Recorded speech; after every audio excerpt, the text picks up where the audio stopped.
Chapter 20.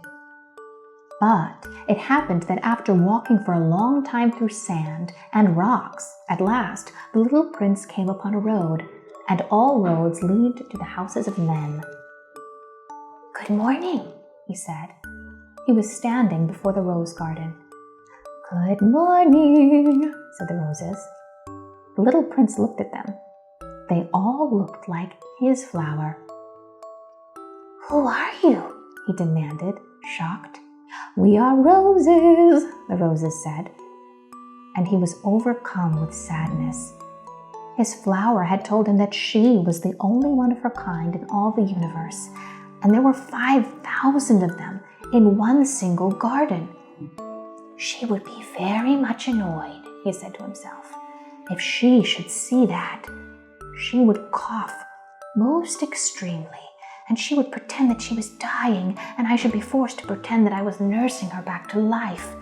If I did not do that, to teach me also, she would really allow herself to die. Then he went on with his thoughts.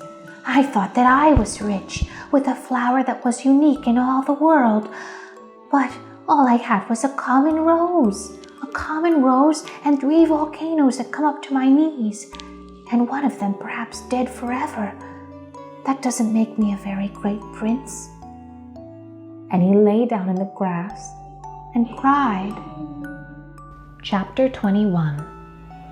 It was then that the fox appeared. "Good morning," said the fox. "Good morning," the little prince responded politely, although when he turned around, he saw nothing. "I am right here," the voice said, "under the apple tree." "Who are you?" asked the little prince, and added, "You are very pretty to look at." "I am a fox," the fox said. "Come and play with me," proposed the little prince. "I am so unhappy." "I cannot play with you," the fox said. "I am not tamed." "Ah, sorry," said the little prince. But after some thought, he added, "What does that mean? Tame?" "You do not live here," said the fox. "What are you looking for?" "I am looking for men," said the little prince. "What does that mean? Tame?" "Men," said the fox. "They have guns and they hunt. It is very worrying. They also raise chickens. These are their only interests. Are you looking for chickens?" "No," said the little prince. "I am looking for friends. What does that mean? Tame?" "It is an act too often ignored," said the fox. "It means to build up ties." "To build up ties?" "Just that," said the fox. "To me, you are still nothing more than a little boy who is just like 100,000 other little boys, and I have no need of you. Also, you have no need of me. To you, I am nothing more than a fox, like 100,000 other foxes. But if you tame me, then we shall need each other. To me, you will be unique in all the world. To you, I shall be unique in all the world." "I am beginning to understand," said the little prince. "There is a flower. I think that she has tamed me." "It is possible," said the fox. "On Earth, all kinds of things happen." "Oh, but this is not Earth," said the little prince. The fox seemed confused and very interested. "On another planet?" "Yes." "Are there hunters on that planet?" "No." "Ah, that is interesting. Are there chickens?" "No." "Nothing is perfect," sighed the fox. But he came back to his idea. "My life is unchanging," the fox said. "I hunt chickens, men hunt me. All the chickens are just alike, and all the men are just alike. And, as a result, I am a little bored. But if you tame me, it will be the sun came to shine on my life. I shall know the sound of a step that will be different from all the others. Other steps send me back under the ground, but your steps will call me out of my shelter. And then, look, you see the grain fields over there? I do not eat bread. Wheat is no use to me. The wheat fields have nothing to say to me. And that is sad. But you have golden hair. Think about it when you tamed me. The golden grain will bring me back the thought of you, and I shall love to listen to the wind in the wheat. The fox stared at the prince for a long time.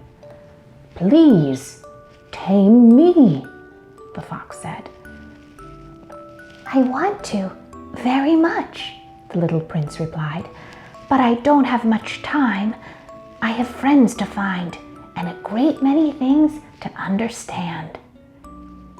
Men only understand the things that he tames, said the fox. Men have no more time to understand anything.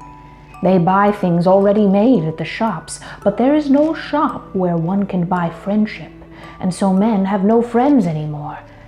If you want a friend, tame me. What must I do to tame you? Asked the little prince. You must be very patient, replied the fox. First you will sit down at a little distance from me in the grass. I shall look at you out of the corner of my eye, and you will say nothing. Words are the source of misunderstandings, but you will sit a little closer to me every day. The next day the little prince came back. It would have been better to come back at the same hour, said the fox. For example, if you came at 4 o'clock in the afternoon, then at 3 o'clock I shall begin to be happy. I shall feel happier and happier as the hour advances. But if you come at just any time, I shall never know at what hour my heart is to be ready to greet you. One must keep the right ceremony. What is a ceremony?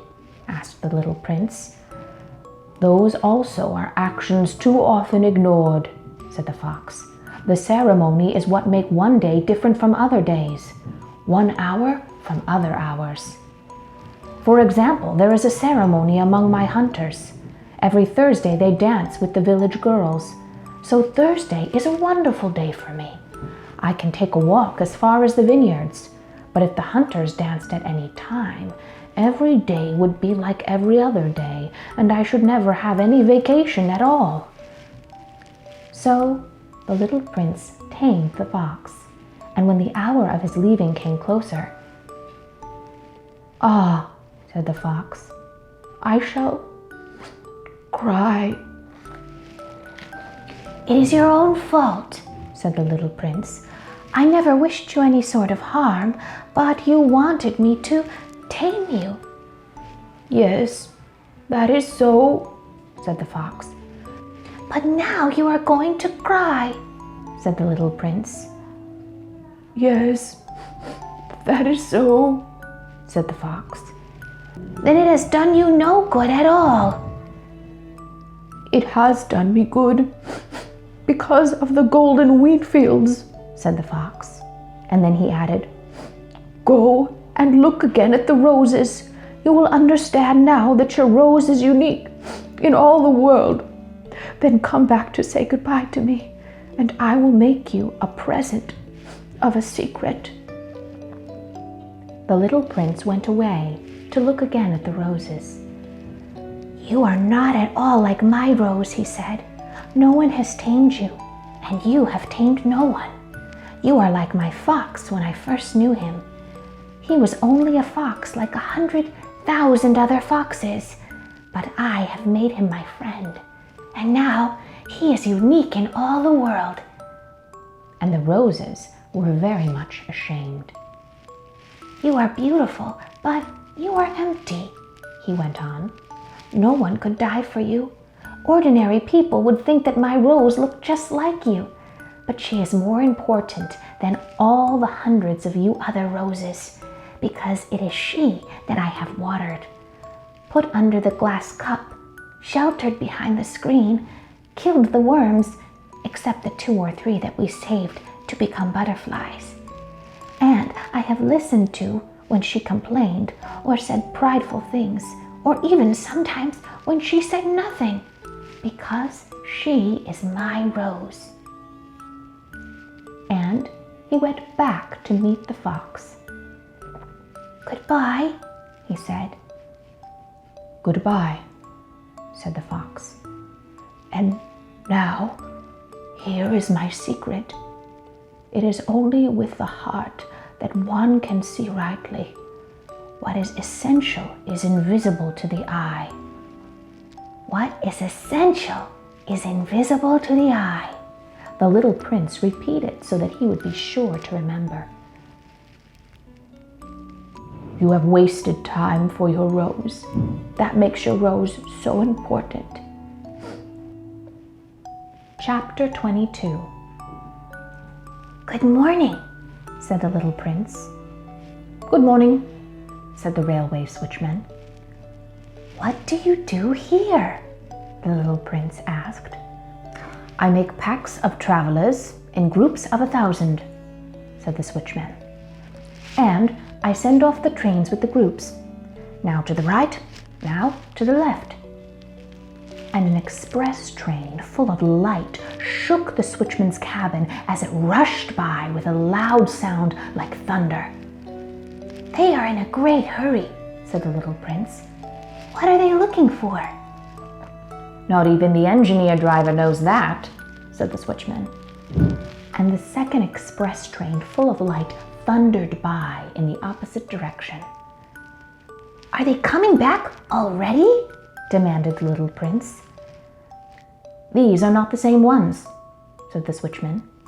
It is an exchange. Were they not satisfied where they were? Asked the little prince.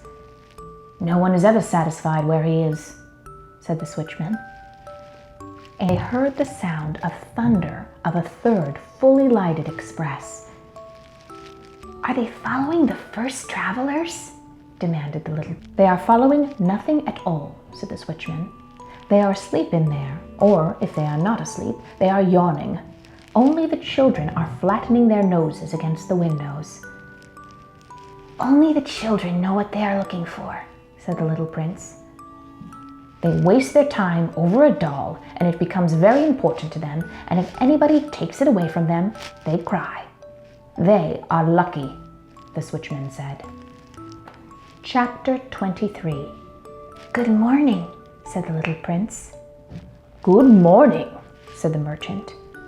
This was a merchant who sold pills that doesn't feel thirsty. You only need to take 1 pill a week, and you will not be thirsty. Why are you selling those? Asked the little prince. Because they save a huge amount of time, said the merchant. With these pills, you save 53 minutes in every week. This result was calculated by experts. And what do I do with those 53 minutes? Anything you like. If I had 53 minutes to spend as I liked, said the little prince to himself, I should walk towards a spring of fresh water